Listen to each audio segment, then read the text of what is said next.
Topic ಮಾತಾಡೋಣ. Sugar ಬಗ್ಗೆನೇ ಮಾತಾಡ್ತಾ ಇರೋದು. ಈಗ ರಾಜ್ಯದ ರೈತರ ಹಾಗಾದ್ರೆ ರಾಜ್ಯವನ್ನ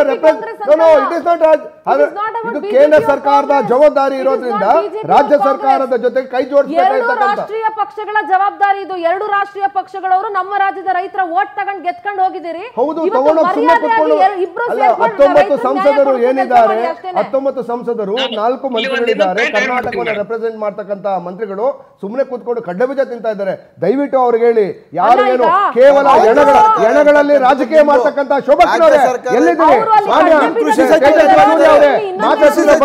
ಮುಂದೆ ಕೂತ್ಕೊಳ್ತೀರಿ, ಅಸಂಬದ್ಧ ಸತ್ಯಗಳನ್ನು ಮಾಡಲು ಶುರು ಮಾಡ್ತೀರಿ. ಇವತ್ತು ರಾಜ್ಯದ ರೈತರಿಗೆ ಆಗ್ತಾ ಇರ್ತಕ್ಕಂಥ ರಾಜ್ಯದ ಸಂಸದರು ಯಾಕೆ ಬಿಜೆಪಿ ಸಂಸದರು ಮಾತಾಡ್ತಾರೆ? ಅದು ನಮ್ಮ ಸಚಿವರು ಇಲ್ವಾ? FRP ತೀರ್ಮಾನ ಮಾಡೋದಾರು ನಾವು ಉಸ್ತುವಾರಿ ಮಿನಿಸ್ಟರ್ ಅಲ್ಲಿ ಕೇಂದ್ರ ಸರ್ಕಾರ ಮಾಡುವಂತ FRP ತೀರ್ಮಾನಕ್ಕೆ ರಾಜ್ಯ ಸರ್ಕಾರದ ಬಾಯಲ್ಲಿ ಬರ್ತದೆ. ನೀವು ರಾಜ್ಯ ಸರ್ಕಾರ ಕೇಂದ್ರ ಸರ್ಕಾರ ರಾಜ್ಯದ ರೈತರಿಗೆ ಮಾಡ್ತಕ್ಕಂಥ ಅನ್ಯಾಯವನ್ನು ರಾಜ್ಯ ಸರ್ಕಾರ ಕೇಂದ್ರ ಸರ್ಕಾರದಿಂದ ಆಗ್ತಾ ಇರ್ತಕ್ಕಂಥ ರಾಜ್ಯ ಸರ್ಕಾರದ್ದು ಮೊದಲು ನೀವು ಘೋಷಣೆ ಮಾಡಿ. ರಾಜ್ಯ ಸರ್ಕಾರ 3500 ಬೆಂಬಲ ಎಲ್ಲಿ ಕೊಟ್ಟಿದ್ದೀರಿ ನೀವು? ಮೋದಿ ಬೆಂಬಲ ಬೆಲೆ ಅಲ್ಲ ರೀ ಅದು ರೀ. ನೀವು ಫಿಕ್ಸ್ ಮಾಡಿರ್ತಕ್ಕಂಥದ್ದು ಒಂದು ಕಬ್ಬಿಗೆ, ಒಂದು ಟನ್ ಕಬ್ಬಿಗೆ ಎಷ್ಟು ರೈತರಿಗೆ ಕೊಡಬೇಕು ಅಂತ ತೀರ್ಮಾನ ಮಾಡೋದು ನೀವು. 2019 ಸ್ಟಾಪ್ ಮಾಡಿದ್ದೀರಿ ನೀವು. ಘೋಷಣೆ ಮಾಡಿ ಆರ್ಡರ್ ಅನ್ನ. ವಾಟ್ಸ್ಆಪ್ ಯೂನಿವರ್ಸಿಟಿಯಲ್ಲಿ ಬರೋ ಡೇಟಾನ ದಯವಿಟ್ಟು ಪುಂಗಬೇಡಿ. ಇಲ್ಲಿ ಬಿಜೆಪಿ ಅವರು ಪುಂಗದಲ್ಲಿ ವಾಟ್ಸ್ಆಪ್ ಯೂನಿವರ್ಸಿಟಿಯಿಂದ ಬರ್ತಕ್ಕಂಥ ಡೇಟಾವನ್ನ ನಿಲ್ಸಿ. ಒಂದು ಮಾತು ಹೇಳ್ತೀನಿ, ಈ ವಿಚಾರದಲ್ಲಿ ರಾಜಕೀಯ ತಗೊಂಡ್ಬಂದ್ರೆ ಅದಕ್ಕಿಂತ ಥರ್ಡ್ ರೇಟೆಡ್ ಬಿಹೇವಿಯರ್ ಇನ್ನೊಂದಿಲ್ಲ ಅಂತ ನಾನು ಭಾವಿಸ್ತೀನಿ. ಯಾಕೆ ಅಂತ ಹೇಳ್ತೀನಿ, ಇದು ರಾಜಕೀಯ ಮಾಡೋ ವಿಚಾರ ಅಲ್ಲ, ಕೇಂದ್ರ ರಾಜ್ಯ ಅಂತ ರಾಜಕೀಯ ಮಾಡೋ ವಿಚಾರ ಅಲ್ಲ. ಎರಡೂ ಸರ್ಕಾರಗಳು ಇವತ್ತು ನಡೀತಾ ಇರೋದು ರಾಜ್ಯದ ರೈತರಿಂದ ಅನ್ನೋದನ್ನ ಮರಿಬೇಡಿ, ದೇಶದ ರೈತನಿಂದ ಅನ್ನೋದನ್ನ ಮರಿಬೇಡಿ. ಅವ್ರ ಮೇಲೆ ನೀವು ಮೇಲೆ ಅವರು, ನೀವು ಎಲ್ಲಾದ್ರೂ ರಾಜಕೀಯ ಮಾಡ್ಕೊಳ್ಳಿ. ದೊಡ್ಡ ದೊಡ್ಡ ಪಕ್ಷದ ಆಫೀಸ್ಗಳನ್ನ ಕಟ್ಕೊಂಡಿದ್ದೀರಾ ನೀವು, ಅಲ್ಲಿ ಕುತ್ಕೊಂಡು ರಾಜಕೀಯ ಏನ್ ಬೇಕಾದ್ರೂ ಮಾಡ್ಕೊಳ್ಳಿ. ಇಲ್ಲಿ ರೈತರಿಗೆ ಏನ್ ಮಾಡಕ್ಕಾಗತ್ತೆ? ನೀವು ಅಷ್ಟೇ, ಅವರು ಅಷ್ಟೇ, ಇಬ್ರು ರಾಷ್ಟ್ರೀಯ ಪಕ್ಷಗಳಿದ್ದೀರಿ. ಮಾನ್ಯ ಮುಖ್ಯಮಂತ್ರಿಗಳು ಜವಾಬ್ದಾರಿಯಿಂದ ನಾಳೆ ಮೀಟಿಂಗ್ ಅನ್ನು ಕರೆದಿದ್ದಾರೆ. ಒಂದ್ ನಿಮಿಷ, 1 ವರ್ಷ 4 ರೈತರು ಬೀದಿನಲ್ಲಿ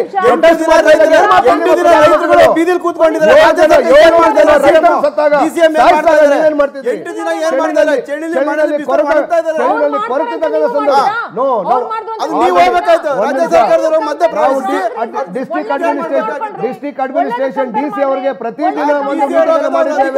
ಮಾನ್ಯ ಎಚ್ ಕೆ ಪಾಟೀಲ್ ಅವರು ಮೀಟಿಂಗ್ ಮಾಡಿದ್ದಾರೆ, ಸಂಧಾನ ಸಭೆಯನ್ನು ಮಾಡಿದ್ದಾರೆ. ನಾನು ಮೊದಲು 2 ವಿಷಯ ಹೇಳ್ತೀನಿ. ಒಂದನೇದು, ಕಾರ್ಖಾನೆಯವರು 3-4 ವರ್ಷಕ್ಕೆ ಇನ್ನೊಂದು ಕಾರ್ಖಾನೆ ಕಟ್ಟುವಷ್ಟು ದುಡ್ಡು ಆಗ್ತದೆ. ಆದ್ರೆ ರೈತರು 3-4 ವರ್ಷದೊಳಗೆ ಸಾಲ ಮತ್ತೆ 2 ಪಟ್ಟು ಆಗ್ತದೆ ರೈತನ ಸಾಲ. ಇದಕ್ಕೆ ಬೇರೆ ಏನು ಸಾಕ್ಷ್ಯ ಆಧಾರ ಬೇಕಾಗಿಲ್ಲ. ಸಾಲಕ್ಕೆ ಹೋದ್ರೆ ಸುನೀಲ್ ಅವರೇ, ಆ 3-4 ವರ್ಷಕ್ಕೆ ಅವ್ನ ಭೂಮಿ ಉಳಿಸ್ಕೊಳ್ಳೋದೇ ಕಷ್ಟ ಆಗೋಗುತ್ತೆ, ಅವ್ನಿಗೆ ಕಷ್ಟ ಆಗಿದೆ.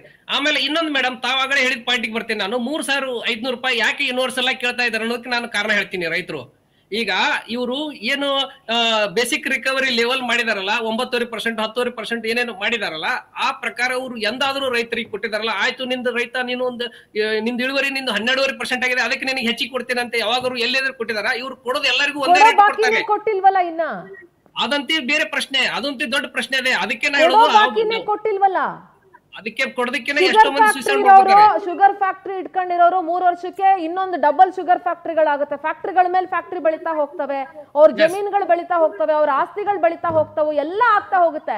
ಆದ್ರೆ ರೈತ, ಕಬ್ಬು ಬೆಳೆಗಾರರಾಗಿರ್ಲಿ ಅಥವಾ ಇನ್ ಯಾವುದೇ ಬೆಳೆಯನ್ನ ಬೆಳೆಯುವಂತ ರೈತ ಆಗಿರ್ಲಿ, ಅವರ ಆಸ್ತಿ ಅಥವಾ ಅವ್ರ ಜಮೀನು ಹೆಚ್ಚಾಗೋದಾಗ್ಲಿ, ಅವ್ರ ಸಾಲ ಬೇಗ ಕ್ಲಿಯರ್ ಆಗೋದಾಗ್ಲಿ, ಅದು ಯಾವುದೂ ಆಗೋದಿಲ್ಲ. ಯಾಕೆ ಅಂದ್ರೆ ಅವನು ಈ ಪ್ರಕೃತಿಯನ್ನ ನಂಬ್ಕೊಂಡು ಜೀವನ ಮಾಡ್ತಿದ್ದಾನೆ. ಅದನ್ನ ಅರ್ಥ ಮಾಡ್ಕೊಳ್ದಿರೋ ನಿಮ್ಮ ಅಯೋಗ್ಯ ಸರ್ಕಾರಗಳು, ಅಗೇನ್ ನಾನು ಕೋಟ್ ಮಾಡ್ತಾ ಇದ್ದೀನಿ, I am not quoting here only Congress government. ಯಾವುದೇ ಸರ್ಕಾರಗಳು ಪ್ರಕೃತಿಯನ್ನ ಅವಲಂಬಿಸಿ ಕೃಷಿಯನ್ನ ಮಾಡ್ತಾ ಇರುವಂತ ರೈತರಿಗೆ ಒಂದ್ ಸ್ವಲ್ಪ ಹೆಚ್ಚುವರಿ ಕೊಟ್ಬಿಟ್ರೆ ನಿಮ್ಮ ಮನೆ ಆಸ್ತಿ ಏನ್ರಿ ಕಳ್ಕೊಳ್ತೀರಿ ನೀವು? ನಿಮ್ ಮನೆಯಿಂದ ತಂದ್ಕೊಡ್ತೀರಾ ಯಾರಾದ್ರೂ? ಅವ್ರು ಬೆಳೆದಂತ ಬೆಳೆಗೆ ಅವ್ರು ಡಿಮ್ಯಾಂಡ್ ಮಾಡಕ್ ಮಾತಾಡಕ್ಕೆ ಹಕ್ಕಿಲ್ಲ ಅಂತಂದ್ಮೇಲೆ ನೀವು ಹೇಳ್ದಕ್ಕೆ ಅಡ್ಜಸ್ಟ್ ಮಾಡ್ಕೊಂಡು ಕೂತ್ಕೋಬೇಕಾ ಅವರು? ಹೇಳಿ ಮಾನ್ಯ ಪ್ರಧಾನಮಂತ್ರಿಗಳಿಗೆ ಆಗ್ರಹ ಮಾಡಿ. Thank you. ನಾವು ಜೊತೆ ಸೇರಿಸ್ತೇವೆ. ಭರತ್ ಅವರೇ, ಎಲ್ಲಾ ಮಾಧ್ಯಮದವರು ಸೇರಿ ಒಂದು ಲೆಟರ್ ಬರೀರಿ. ಎಲ್ಲಾ ಮಾಧ್ಯಮದವರು ಸೇರಿ ಒಂದು ಲೆಟರ್ ಬರೀರಿ. ರಾಜ್ಯದ ರೈತರಿಗೆ ಆಗ್ತಾ ಇರ್ತಕ್ಕಂಥ ಅನ್ಯಾಯದ ಬಗ್ಗೆ ಮಾನ್ಯ ಪ್ರಧಾನಮಂತ್ರಿಗಳೇ ದಯವಿಟ್ಟು ಗಮನ ಹರಿಸಿ, ದಯವಿಟ್ಟು ಬರೀರಿ. ನಾವು ಆಲ್ರೆಡಿ ಮಾಡಿದ್ದೇವೆ. ನಾವು ರಾಜ್ಯ ಸರ್ಕಾರದ ಭಾಗವಾಗಿ ನಾವು ಏನು ರೈತರ ಪರವಾಗಿ ಜವಾಬ್ದಾರಿಯನ್ನು ತೆಗೆದುಕೊಂಡಿದ್ದೇವೆ. ಎಲ್ಲಾ ಚಾನೆಲ್ಗಳು ಎಲ್ಲಾ ಪತ್ರಿಕೋದ್ಯಮದವರು ಪ್ರಧಾನಮಂತ್ರಿಗಳನ್ನ ಆಗ್ರಹ ಮಾಡಿ, ರಾಜ್ಯದ ರೈತರಿಗೆ ದೇಶದ ರೈತರಿಗೆ ಅನ್ಯಾಯ ಮಾಡ್ತಿದ್ದೀರಿ ಮಾನ್ಯ ಪ್ರಧಾನಮಂತ್ರಿಗಳೇ, ದಯವಿಟ್ಟು FRP ಬೆಲೆ ರೇಟ್ ಅನ್ನ ಇನ್ಕ್ರೀಸ್ ಮಾಡಿ ಅಂತ ಹೇಳಿ.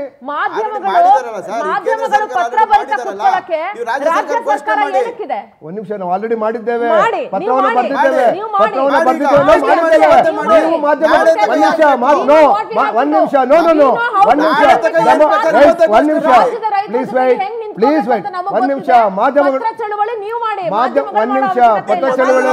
ಮಾಧ್ಯಮದವರು ಈ ಪ್ರಜಾಪ್ರಭುತ್ವದ ಮಾಧ್ಯಮಗಳು ಪ್ರಜಾಪ್ರಭುತ್ವದ 4ನೇ ಅಂಗ ಅಂತ ಹೇಳಿದ ಅಷ್ಟೇ ಅಲ್ಲ, ಆ ಜವಾಬ್ದಾರಿಯನ್ನು ಕೂಡ ತಗೊಳ್ಳಿ ನೀವು. ಮಾಧ್ಯಮಗಳ ಜವಾಬ್ದಾರಿ ಬಗ್ಗೆ ಮಾಡಿ ನೀವು. ಕಾಂಗ್ರೆಸ್ ಪಕ್ಷದಿಂದ ಅಲ್ಲ, ನೀವು ನಾವು ಆಲ್ರೆಡಿ ಮಾಡಿದ್ದೇವೆ. ರಾಜ್ಯ ಸರ್ಕಾರ ಮಾಡಿದೆ ಆಲ್ರೆಡಿ. ಮಾಧ್ಯಮಗಳು ಈ ದೇಶದ 4ನೇ ಅಂಗವಾಗಿ ಪ್ರಜಾಪ್ರಭುತ್ವ ವ್ಯವಸ್ಥೆಯಲ್ಲಿ ಪ್ರಜಾಪ್ರಭುತ್ವದ ಅಂಗವಾಗಿ ದಯವಿಟ್ಟು ಎಲ್ಲಾ ಮಾಧ್ಯಮಗಳು ಮಾನ್ಯ ಪ್ರಧಾನಮಂತ್ರಿಗಳಿಗೆ ಲೆಟರ್ ಬರೀರಿ ಅಥವಾ ಕೇಳ್ಕೊಳ್ಳಿ. ಮಾನ್ಯ ಪ್ರಧಾನಮಂತ್ರಿಗಳಿಗೆ ಸರಿನಾ? ಮಾಡಿ. ಹಾಗಾದ್ರೆ ನಾವು ಆಲ್ರೆಡಿ ಮಾಡಿದ್ದೇವೆ. ರಾಜ್ಯ ಸರ್ಕಾರ ನಾವು ಮಾಡಿದ್ದೇವೆ. ರಾಜ್ಯ ಸರ್ಕಾರದ ಜವಾಬ್ದಾರಿಯನ್ನು ಆಲ್ರೆಡಿ ಮಾಡಿದ್ದೇವೆ. ನಮ್ಮ ರಾಜ್ಯ ಸರ್ಕಾರಗಳ ಜೊತೆ ಕೇಂದ್ರ ಸರ್ಕಾರಕ್ಕೆ ಆಗ್ರಹ ಮಾಡುವಂತ ಮಾಧ್ಯಮಗಳು ಕೈ ಜೋಡಿಸಿ ಒಂದ್ ಕೆಲಸ ಮಾಡಿ, ರಾಜ್ಯದ ಆಡಳಿತನು ಎಲ್ಲಾ ಮಾಧ್ಯಮಗಳ ಕೈಲೇ ಕೊಟ್ಬಿಡಿ ನೋಡೋಣ.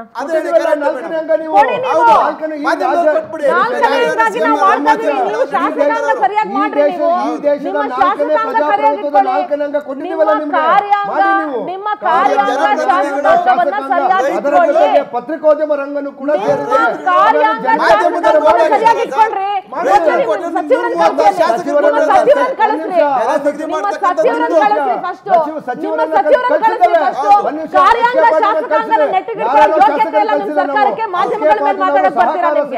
ಹಿರಿಯ ಶಾಸಕರನ್ನ ಕಳಿಸಿದ್ದೇವೆ, ಹಿರಿಯ ಮಂತ್ರಿಗಳನ್ನ ಕಳಿಸಿದ್ದೇವೆ.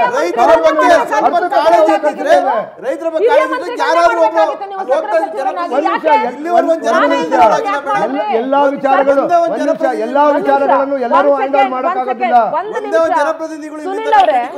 ಹೇಳಿ ನಿಮ್ಮ ಪ್ರಧಾನಮಂತ್ರಿಗಳಿಗೆ. ಪ್ರಹ್ಲಾದ್ ಜೋಶಿ ಏನ್ ಮಾಡ್ತಾ ಇದ್ದಾರೆ? ಜಗದೀಶ್ ಶೆಟ್ಟರ್ ಏನ್ ಮಾಡ್ತಾ ಇದ್ದಾರೆ? ಮಾಜಿ ಮುಖ್ಯಮಂತ್ರಿಗಳಾದಂತ ಜಗದೀಶ್ ಶೆಟ್ಟರ್ ಎಲ್ಲಿದ್ದಾರೆ? ಹೇಳಿ, ಎಲ್ಲಿದ್ದಾರೆ? ಏನ್ ಮಾಡ್ತಾ ಇದ್ದಾರೆ? ಯಾಕೆ ರೈತರನ್ನ ಭೇಟಿ ಮಾಡಿಲ್ಲ? ರೈತರನ್ನ ಯಾಕೆ ಭೇಟಿ ಮಾಡಿಲ್ಲ? ಕೇಂದ್ರ ಸರ್ಕಾರಕ್ಕೆ ಒಂದು ಆಗ್ರಹವನ್ನು ಯಾಕೆ ಮಾಡಿಲ್ಲ? ಮಾನ್ಯ ಪ್ರಧಾನಮಂತ್ರಿಗಳಿಗೆ